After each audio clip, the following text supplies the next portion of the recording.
Hoje falaremos sobre escala de dor e sedação e cálculo de pesos em UTI. São temas muito importantes, além da escala de Glasgow e Glasgow Pupila. Meu nome é Alexandre Francisco, eu sou médico formado no Rio de Janeiro, trabalho em São José dos Campos e na cidade de São Paulo. A primeira escala que falarei com os senhores é a escala de Richmond, a escala de agitação e sedação, também chamada de RASS.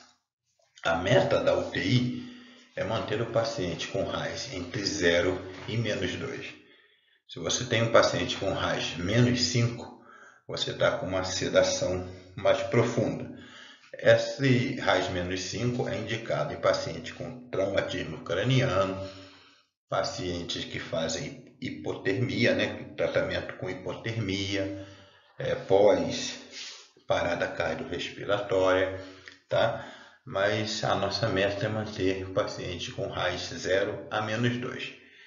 Se você tem um paciente com RASS de 1 a 4, esse paciente está mal sedado. E se você teve uma sedação RASS -3, -4, -5, esse paciente já está tendo uma sedação de moderada a intensa. A meta hoje em UTI é menos é mais, less is more, significa também que nós temos que ter o mínimo de tempo de sedação. Por quê? Quanto mais tempo sedado, nós temos morte neuronal. Quanto mais tempo sedado, nós temos mais tempo de ventilação mecânica, maior tempo de complicação, nós temos paciente com maior mortalidade. Então, a nossa meta é manter em 0 a -2, de preferência 0, e tirar a sedação o mais precoce possível, se possível. A escala de Glasgow já é utilizada para paciente traumatizado. Tá? Nós temos as variáveis de abertura ocular, resposta verbal, resposta motora. Nós temos uma pontuação mínima de 3 e uma máxima de 15.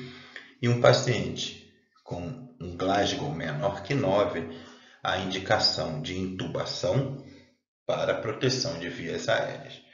Vou dar um tempo para os senhores lerem, as variáveis e os scores correspondentes, tá bom? Estamos desde pouca resposta até paciente obedecendo comando, paciente orientado à resposta verbal e paciente com abertura ocular espontânea. Esses pacientes estariam com Glasgow 15. Então, lembrando, Glasgow menor que 9, indicação de intubação para proteção de vias aéreas. Temos agora a escala Glasgow Pupila. É a mesma escala de Glasgow, porém, a resposta pupilar, se está isocórico, anisocórico, responsivo a estímulo luminoso, nós vamos tirando pontos do Glasgow. Então, você tem um Glasgow 9. Se você tem apenas uma pupila responsiva, então você tira um ponto desse Glasgow e o Glasgow pupila seria 8. Então, você faz a escala de Glasgow, já descrita anteriormente, e de acordo com a resposta pupilar, nós temos retirada de 1 a 2 pontos ou nenhuma retirada de ponto. Então, é chamada Glasgow pupila. Escala de dor. Como é que eu sei que um paciente entubado ele está com dor? Um paciente não entubado, você, estando lúcido, você vai saber que ele vai estar com dor. Você vai perguntar de 0 a 10 qual o grau de dor, ele vai te dizer claramente isso. Porém, pacientes em ventilação mecânica, nós usamos a escala BPS, tá? Behavior Pain Scale. Você vai ter que ver a expressão facial desse paciente entubado, você vai ver a avaliação dos membros superiores e você vai ver uma adaptação à ventilação mecânica. Então, você tem um BPS no mínimo de 3, tá? E vai de 3 a 5 e escala de 5 a 7 e acima de 7. Uma escala acima de 7 é uma dor intolerável. você vai ter que usar alguns medicamentos opioides, uma sedação melhor, tá? Então, acima de 7 é uma dor intolerável, tá? De 5 a 7, uma dor moderada, de 3 a 5, dor leve, e um BPS 3, o paciente está sem dor. A expressão facial, você vai ver se ele está relaxado, se está contraído parcialmente ou totalmente, principalmente a região de pálpebra, ou se ele faz uma expressão facial de dor. Em relação aos movimentos, você vai ver se está sem movimento, se está relaxado, se ele está parcialmente flexionado, se ele flexiona todo o membro superior, inclusive os dedos, ou totalmente retraído, e a pontuação vai aumentando para a dor. Adaptação à ventilação mecânica, importante, não é paciente secretivo, tá? Ou mal ventilado, tá? E o paciente tem que estar bem ventilado e não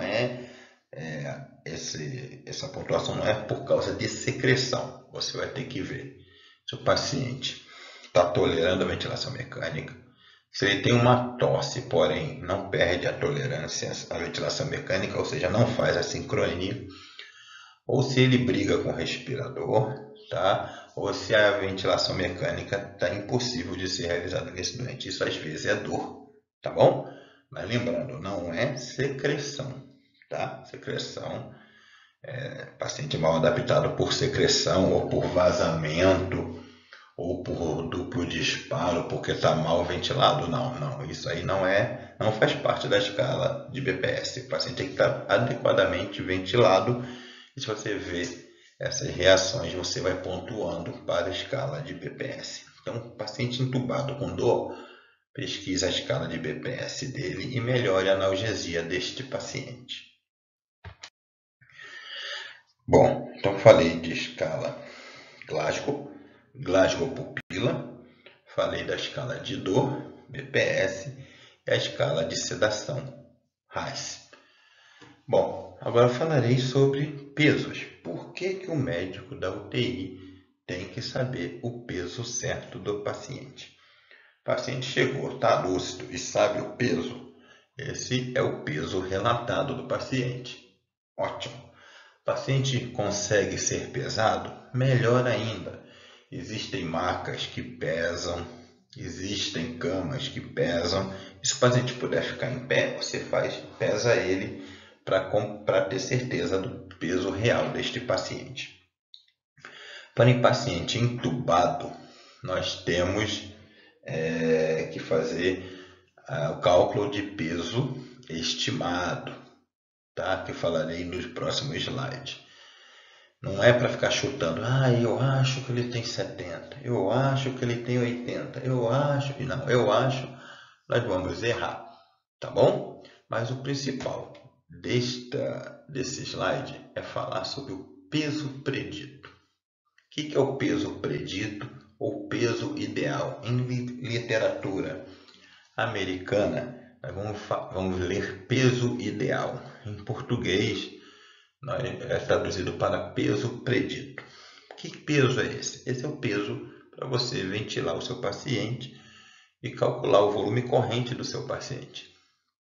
O peso para a ventilação mecânica é baseado na altura em centímetros. Então, nós temos essa fórmula para homens e temos essa fórmula para mulheres abaixo.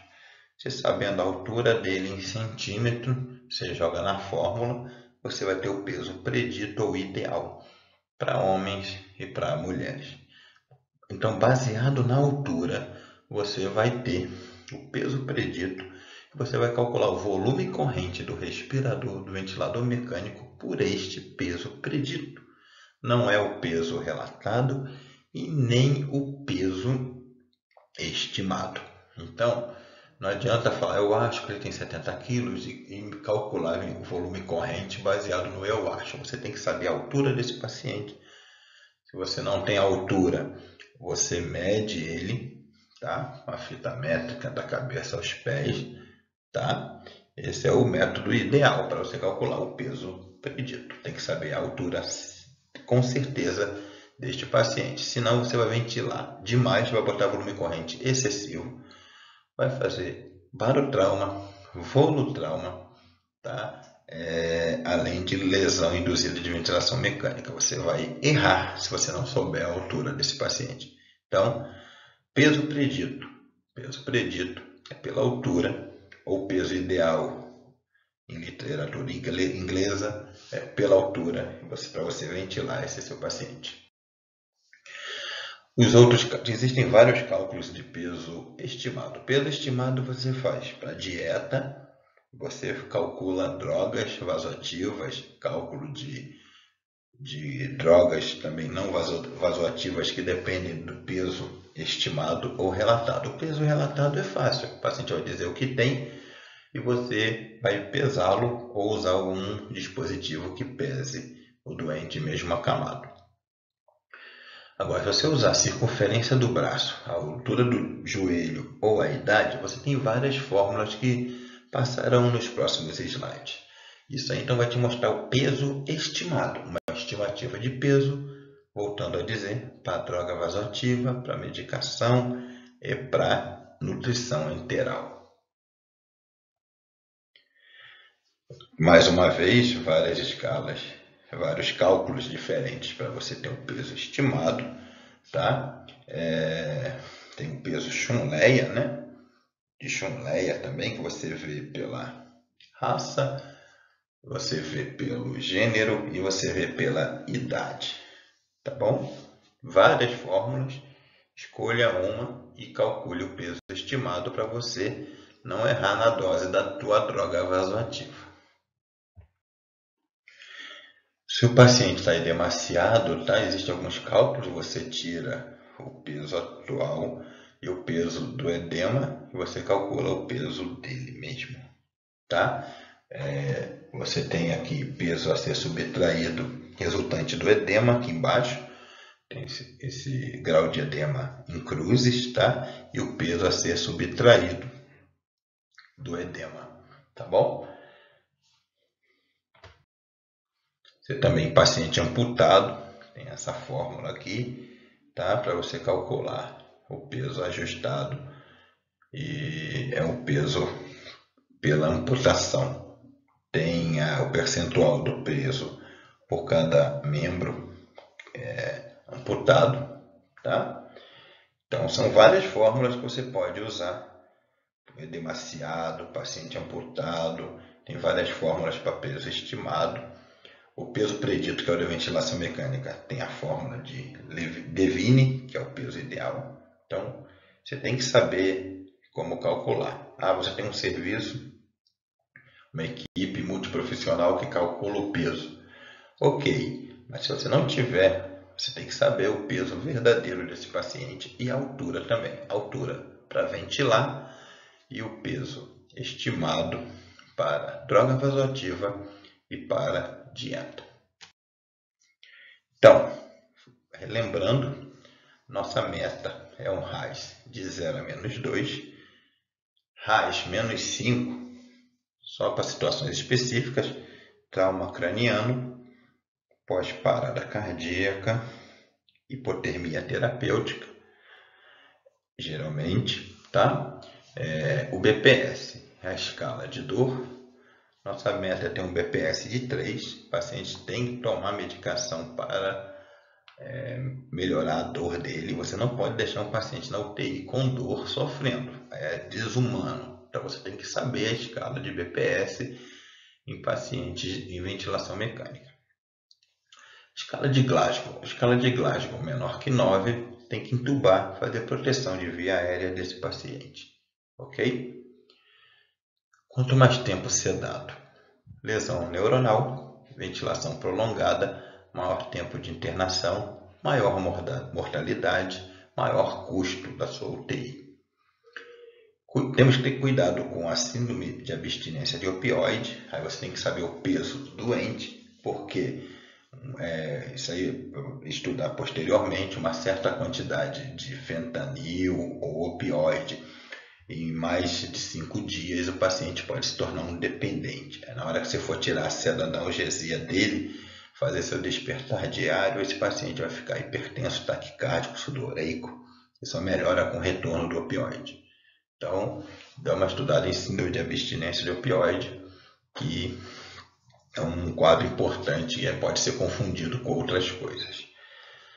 Bom, o paciente está entubado, está sedado, você tem que fazer o despertar diário. Tem que tirar a sedação e também a sedanalgesia, ver como esse paciente acorda, se ele vai estar bem adaptado à ventilação mecânica, se vai dar para progredir o desmame do ventilador. Então é importante você ter a meta de RAS, o BPS e fazer o despertar diário desse paciente, tá bom? Pode retirar uma droga antes e a sedação antes e a sedanalgesia depois, ou tira tudo de uma só vez. Existem trabalhos tendo os dois métodos e ver a resposta se vai ser possível manter sem a sedação. Agora falando de pesos, relembrando, peso predito ou ideal é pela altura em centímetros.